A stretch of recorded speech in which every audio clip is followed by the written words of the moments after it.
पुरुष हॉकी संघाने कोणास पराभूत करून कांस्यपदक जिंकले? ऑप्शन क्रमांक सी स्पेन.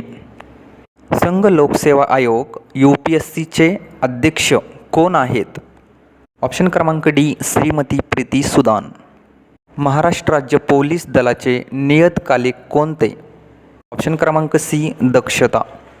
नुकताच भारत विरुद्ध दक्षिण आफ्रिका T20 विश्वचषक अंतिम सामना कोठे झाला? ऑप्शन क्रमांक बी बार्बाडोस. महाराष्ट्रात मुख्यमंत्री युवा कार्यप्रशिक्षण योजना अंतर्गत पात्र प्रशिक्षणार्थी यांना प्रतिमाह किती विद्यावेतन देण्याची तरतूद आहे? ऑप्शन क्रमांक बी 10,000 रुपये. पॅरिस ऑलिम्पिक 2024मध्ये भारताकडून प्रतिनिधित्व करणाऱ्या मनू भाकर यांनी